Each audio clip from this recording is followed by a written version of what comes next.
Bonjour, bonsoir mes chers compatriotes guinéens. Selon vos points géographiques, Souleymane Condé. Ce lundi 4 septembre 2023, nous allons faire un peu le bilan de la junte au pouvoir en Guinée, les militaires qui ont pris le pouvoir le 5 septembre 2021, et après parler de ce que le Premier ministre, M. Bernard Goumou, a écrit sur Guinée News, une partie. Nous allons aller rapidement. Il est ce lundi 4 septembre 2023, il est exactement 15h05 heure de Boston. D'abord le bilan, demain, le 5 septembre 2021. Demain, mardi, ça serait 5 septembre 2023. 2 ans depuis le coup d'État militaire perpétré contre le régime de RPG Arc-en-Ciel, qui était pour moi un régime illégal et illégitime. Le son, c'est pas moi, c'est Facebook qui a mis des restrictions dans des villes. Donc, c'est pas de ma faute. Il faut accepter comme ça. Je parle très fort et c'est Facebook, c'est pas moi. Il y a des pays où ils ont mis des restrictions dessus. Donc, le bilan des 2 ans de la transition du colonel Mamadi Doumbouya. D'abord, j'ai un sentiment, mon sentiment propre, un sentiment mitigé, partagé entre joie et peine, partagé entre joie et douleur. D'abord, je veux m'incliner à la mémoire des militaires tombés le 5 septembre 2021. Ces militaires qui gardaient le palais présidentiel appelé Palais Séroutoria n'étaient mêlés à rien. Ils étaient juste en train de faire leur travail régalien. Que Dieu accueille ces militaires dans le paradis et que leurs familles, décès derrière eux, soient prises en charge par l'État guinéen pour toujours. Bien qu'on connaisse la cause de ce coup d'État, qu'est-ce qui a provoqué ce coup d'État? Mais ces militaires n'ont rien à voir dedans. Paix aussi à l'âme des civils innocents, tués par cette transition, 25 Guinéens qui n'ont rien demandé, qui voulaient manifester, qui ont été tués par cette transition depuis 2 ans. Et les blessés, je ne connais pas le nombre.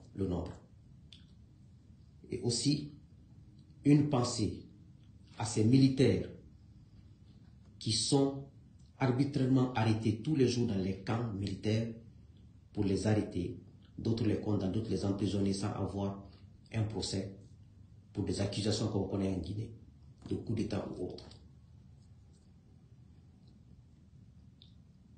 Une pensée aussi à ces militaires et à ces civils qui sont emprisonnés aujourd'hui injustement par cette transition. D'abord, qu'est-ce qu'une transition? Une transition, chacun peut avoir sa propre définition. Pour moi, elle doit se faire en 2 phases. La première phase, c'est de faire un état des lieux. Quand on vient, on a trouvé un régime qui a quitté, on a fait quitter un régime, on fait un état des lieux. Si on est transparent, on est sincère. Le peuple, voici ce qu'on a trouvé en place.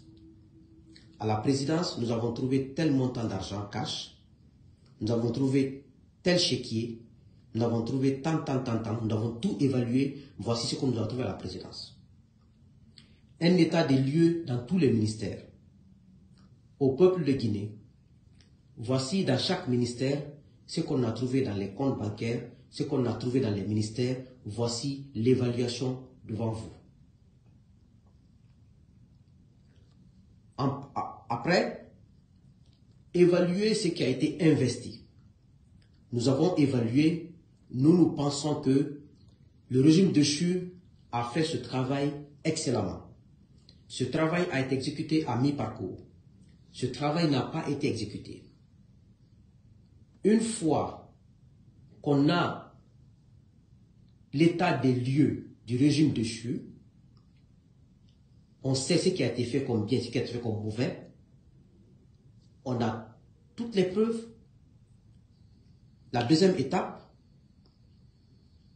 fixer les objectifs. Dire, voici ce que nous voulons faire. Voici le temps que nous voulons faire au pouvoir. Négocier ça avec les forces vives de la nation, les partis politiques, la société civile, les syndicats. Discuter ce chronogramme avec eux, s'entendre sur un chronogramme, quel que soit le délai, c'est discutable. Maintenant, fixer les caps. Pour moi, c'est ça une transition responsable. Mais malheureusement, les militaires qui ont pris le pouvoir le 5 septembre 2021 avaient leur projet, parce qu'ils avaient planifié le coup d'État il y a longtemps. Ils observaient l'évolution de la situation sociopolitique de la Guinée pour pouvoir prendre le pouvoir et profiter de nos revendications pour mettre ça en avant pour tromper les gens. Mais j'aime à le dire souvent que tu vas beau tromper les gens, les réalités reviendront. Les réalités seront là. Et ce qui est arrivé aujourd'hui à ces militaires en place. Malgré mon désaccord profond avec la transition du colonel Doumbouya, malgré que je ne lui ferai pas de cadeau et je ne lui ferai pas de cadeau, je vais citer ici des bilans positifs que j'ai observés.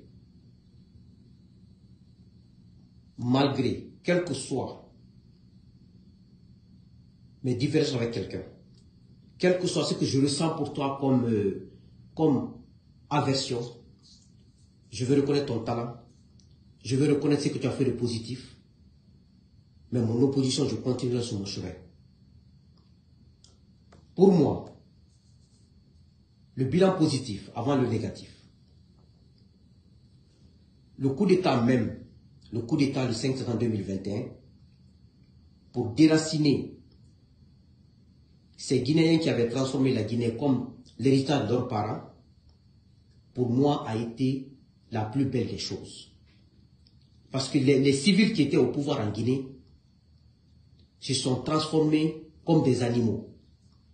Ils tuaient tout ce qui bougeait, ils emprisonnaient les gens, ils mettaient les gens en exil, ils ne respectaient aucune gestion financière économique du pays, ils ne respectaient rien. Pour moi, ces civils méritent ce qu'ils ont actuellement. Ce mois, c'est pas gérable. Ce mois, c'est pas négociable. Ils ont été irresponsables à un degré, et ce qui nous a poussé à cette transition. Ma position là-dessus, elle est inchangeable. La gestion du régime LPG Arc-en-Ciel a été une gestion désastreuse. Et sur le plan humain, et sur le plan politique, et sur le plan social, et sur le plan économique. Donc pour moi, le coup d'État de 5 septembre 2021, ce n'est qu'un applaudissement pour moi. Pour ne rien au monde, j'avais dit depuis au départ, quel que soit le comportement de Doumbouya, je ne regretterai pas le coup d'État de 5 septembre 2021. Je ne regretterai jamais. Moi, je ne parle pas et puis j'avale ce que je dis. Je ne fais pas ça. Pour savoir ne parler, je réfléchis. Mais ça ne veut pas dire que je dois être d'accord avec lui sur toutes les merdes qu'il mettra en place. Il n'en est pas question. Le deuxième bilan positif, c'est l'achèvement des infrastructures du régime de Chu. D'abord, le régime de Chu avait cherché des financements partout pour mettre en œuvre des grands travaux. Il y a des travaux qu'ils avaient commencé, comme la route nationale Conakry, Kankan et ailleurs, Zérekoré. Et il y a des travaux qui étaient déjà planifiés, dont le budget était bouclé. Ils sont venus en un laps de temps la transition guinéenne, comme c'est des militaires, à mon avis, tous les militaires sont pareils dans ce cadre. On peut dire Dadis l'exception, mais Dadis, en un record de temps, ils ont construit des camps en un clin d'œil. Un militaire sérieux fait toujours un travail sérieux parce que les militaires, c'est la discipline. Donc, nous avons compris par là que c'est les cadres intellectuels civils qui manquent de patriotisme. Parce que sous le régime dessus, ces contrats et ces projets étaient en cours. Ils n'ont pas pu finir parce que la corruption avait gangréné l'État d'une manière. Ils n'avaient plus peur du président de la République qui était en place. L'ex-président pensait qu'il contrôlait, il ne contrôlait rien. Donc, le fait de la corruption et le fait de l'irresponsabilité des cadres de ce régime dessus, les travaux ont retardé, d'autres n'ont pas commencé. Ils étaient en train de prendre des pots de vin, distribuer de l'argent et se construire des maisons. Ça, c'est un bilan positif de ce régime. En faisant des grands travaux d'infrastructure, l'argent qu'ils ont trouvé en place, qui a été cherché, je dis bien, par le régime dessus. Ils ont accéléré les travaux. Ça, c'est un coin positif. Et les travaux qui n'ont pas été commencés, ils ont aussi lancé ces travaux. Ça, c'est très bien. Ça, c'est très positif. Ça, si je ne le reconnais pas, c'est que moi, je suis malhonnête. Troisième point. Ils ont montré cette transition à plusieurs endroits. Je ne suis pas sur le terrain, je ne peux pas tout dire ça. Des signes de bonne volonté à bien faire les choses. Il y a des choses à apprécier.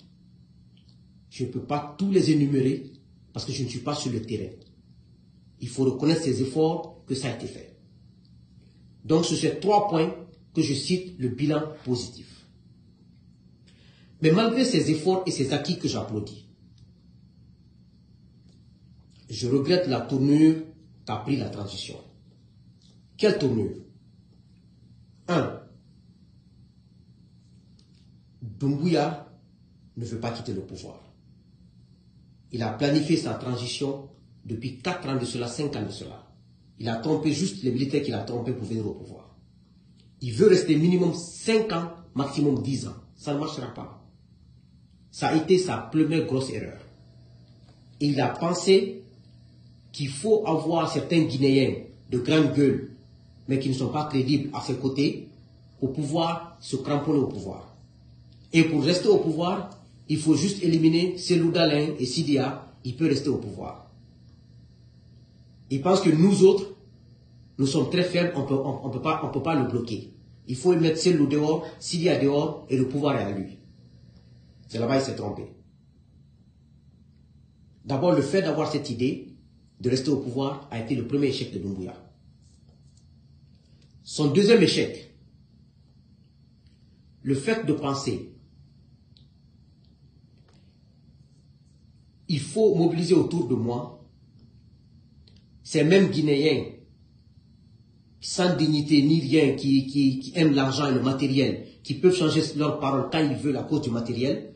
Ils vont faire les chantages et le fait de dire je vais terminer les travaux de l'ancien régime et on va dire que je travaille, je vais rester au pouvoir, a été sa plus grosse erreur et ça l'amènera à sa perte.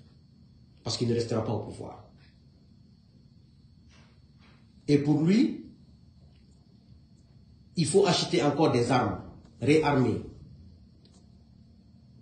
recruter beaucoup de militaires pour les donner pour avoir des drones, comme je dis, réarmer et donner ces militaires tout ce qu'il faut.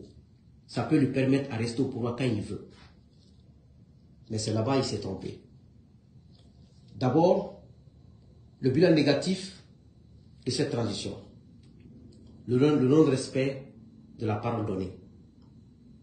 Le non-respect des engagements pris le jour du coup d'État. Vouloir s'éterniser au pouvoir. L'emprisonnement des militaires. Aller dans les camps, vérifier, à faire des enquêtes. Les militaires sont arrêtés de façon arbitraire, les mettre en prison. Et vouloir faire taire tous ceux qui diront qu'on n'est pas d'accord. Vouloir faire taire tous ceux qui disent qu'on n'est pas d'accord, il faut les mettre en prison ou il faut les éliminer. Et vouloir dire que les grands opposants, il faut utiliser la justice contre eux. Ce que je dis là, tout est vérifiable. Et aujourd'hui, il y a une crise profonde qui est en Guinée et ils pensent qu'ils vont s'en sortir. Maintenant, vous voyez, ils ont repris la même chose. Ils sortent l'argent dans les caisses de l'État. Ils donnent aux artistes de faire un conseil gratuit. Pourtant, ils ont sorti de l'argent en toute discrétion. C'est des techniques qui sont déjà connues en Guinée, sont déjà visibles en Guinée. Sortir de l'argent dans toute discrétion, remettre à ces artistes, dire que c'est un conseil gratuit. Ce n'est pas gratuit. L'argent est déjà donné en toute discrétion. Mais aujourd'hui, regardez sur les réseaux sociaux partout. Ils distribuent l'argent à tous ces jeunes qui n'ont pas, excusez-moi du terme, ni de vision, ni de dignité, ni d'honneur, qui pensent que c'est avec les 1 million, 2 millions, 5 millions que la vie est faite. Ils sont en train de signaler mon direct. Hein. Je crois, comme les gens le disent là, les blogueurs, parce que moi je ne suis pas un blogueur, mettez des cœurs parce que je suis en train de signaler mon direct. Ils sont en train de le signaler parce que je suis en train de le sentir. Donc du coup, cette transition, excusez-moi mes chers compatriotes, elle a échoué sur tous les plans. Parce que ce que je vous ai dit là comme côté positif là, c'est pas ça une transition. Je l'ai bien dit bien avant, en amont, c'est quoi une transition? Et toute transition qui n'a pas vocation de transmettre le pouvoir aux civils de façon démocratique, elle va échouer. Elle va échouer. Donc, cette transition, elle peut tomber à tout moment. Moi, en tout cas, je n'ai aucun espoir qu'elle ira jusqu'au bout. Parce que tout ce qui a été entrepris. Et d'autres côtés positifs et négatifs de cette transition, la corruption est revenue comme pas possible. Évaluer ces cadres qui sont dans l'administration publique, je ne dirais pas leur nom, les différents directeurs, les différents ministres, les membres du CNRD.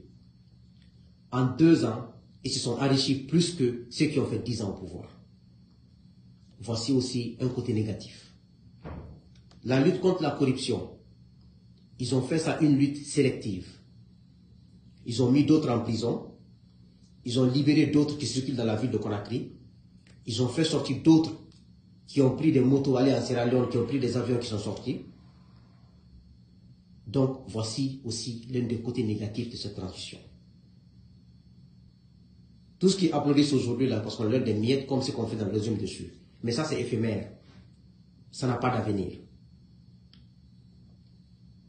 Donc, voici des choses qui devraient être du passé en Guinée. Mais c'est présent plus que tout aujourd'hui. C'est des choses qui sont vérifiables. Ce n'est pas des inventions ni rien. Eux-mêmes, ils devraient comparer leur transition à la transition de Bamako, du Burkina. La différence entre ces transitions. Qui a vu que Assimi Goïta a... Regardez comment la population adhère à cette transition au Burkina et au Mali. La différence avec la Guinée. Yes. Oh, he saw me. Hi, Master. Sorry to bother you. That's fine. Have a good afternoon. Thank you. Vous comprenez? Je m'excuse. Hein. Donc, c'est un peu ça.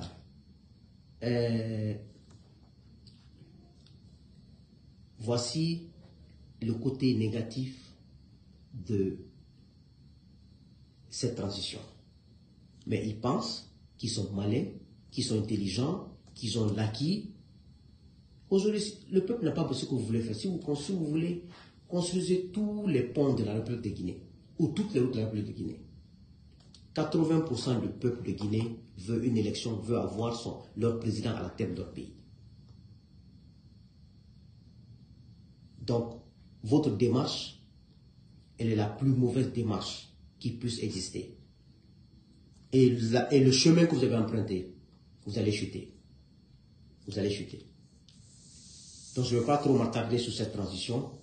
Je crois que j'ai dit ce que je pense. Je peux me tromper, je peux faire des erreurs, mais on va aller au niveau du Premier ministre Bernard Goumou.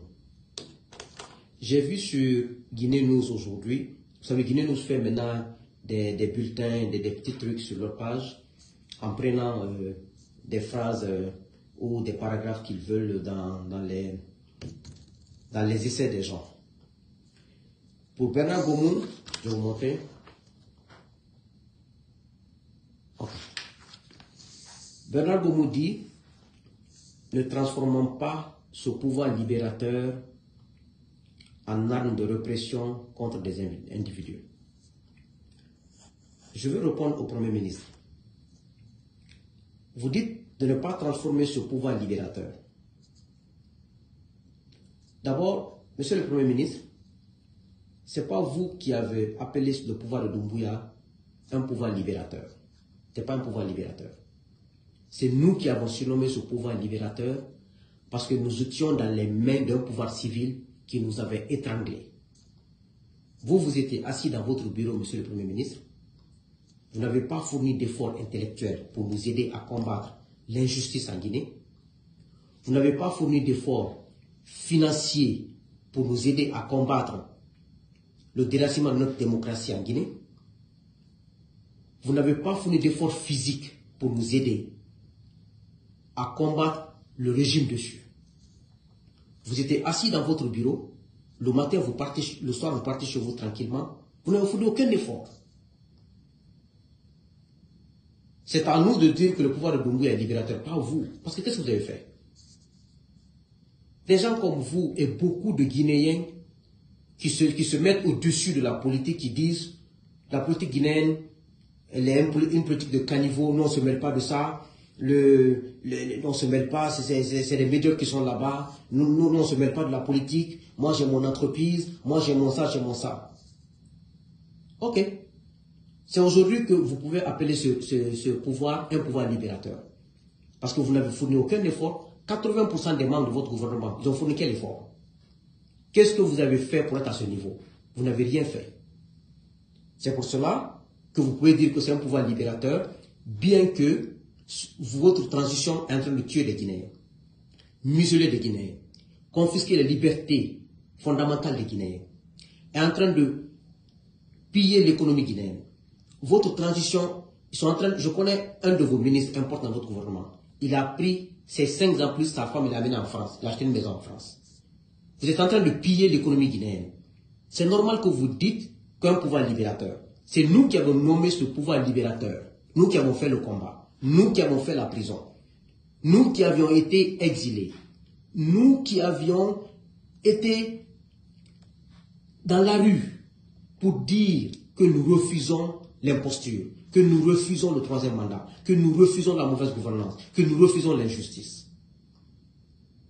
Monsieur Bernard Gomou, vous ne pouvez que dire des choses comme ça.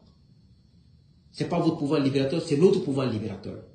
Et cela ne donne pas le droit à Doumbouya et à ses hommes de faire ce qu'ils veulent de nous. On n'acceptera pas. On n'acceptera pas. On les combattra par tous les moyens. Par tous les moyens. Nous, on s'assume. Nous ne sommes pas des hypocrites. Nous avons combattu notre pouvoir à main nue. Ils avaient des armes. Et c'est les Doumbouya qui étaient les bras armés. C'est votre président actuel et ses militaires qui étaient les bras armés, qui nous tuaient et qui venaient contre nous. Et vous avez fait quoi? Dites-moi, vous avez fait quoi? C'est facile de dire que c'est un pouvoir libérateur. C'est facile de dire. Parce qu'aujourd'hui, si on évalue aujourd'hui vos avoirs, en 1 an et demi, 2 ans, vous vous êtes tous enrichis. Mais sachez que la route tourne. Ceux qui sont en prison aujourd'hui ont fait 10 ans dans l'arrache du pouvoir. Ils ont fait 10 ans. Il y avait des pick-up de bérets rouges et de 4x4 de bérets rouges qui les contrôlaient, qui les surveillaient. Ceux qui sont en prison aujourd'hui, ceux qui sont en exil aujourd'hui, ils ont fait 10 ans. Ils ont construit chacun de 5 à 6 villas. D'autres ont acheté des maisons aux États-Unis. Ils sont en exil aujourd'hui, ils sont en prison aujourd'hui.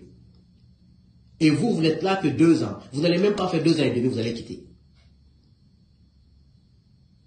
C'est facile de dire que c'est votre libérateur.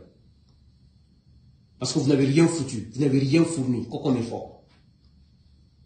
Et nous, on ne peut pas s'asseoir, on fait des efforts pour que le pays avance, vous venez répéter les mêmes bêtises, vous venez commettre les mêmes crimes, et vous venez encore reprendre les mêmes corruptions, les mêmes détournements de deniers publics, et qu'on s'asseye, qu'on se taise. Au nom de quoi?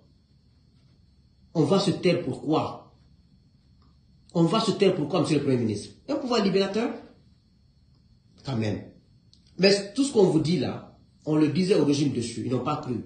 Aujourd'hui, ils vivent l'enfer. Parce que c'est le péché qui les suit.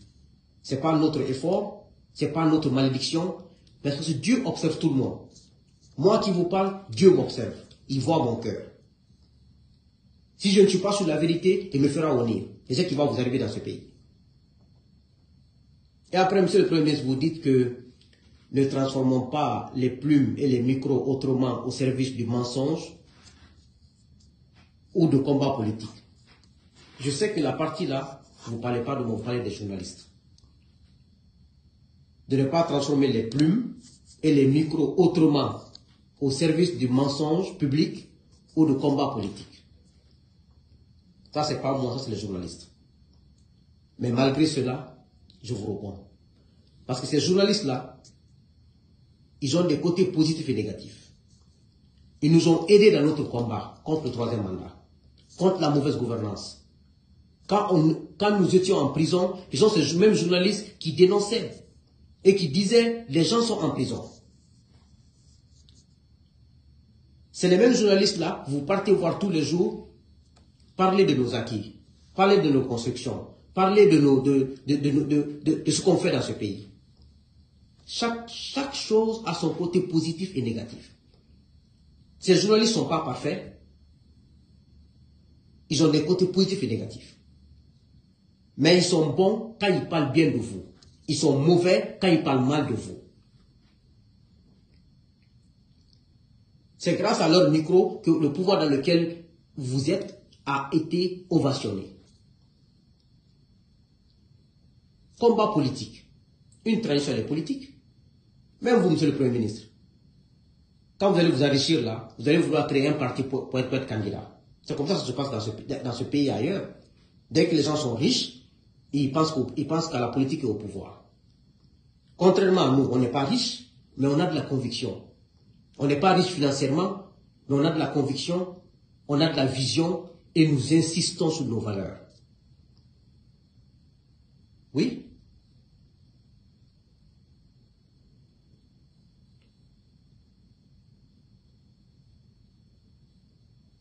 Vous dites mensonge public.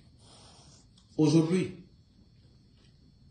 les mensonges que vous sortez tous les jours, même l'affaire de 6 milliards là, pour la construction d'une maison pour le Premier ministre, la lettre que vous avez adressée au ministère, ce n'est pas les journalistes que vous avez contactés pour éclaircir les choses.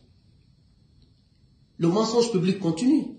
Parce que c'est vous les gouvernants qui appellent les journalistes pour leur dire dites ça, écrivez ça. Le mensonge public continue. Le mensonge public est dans vos sangs, vous les gouvernants.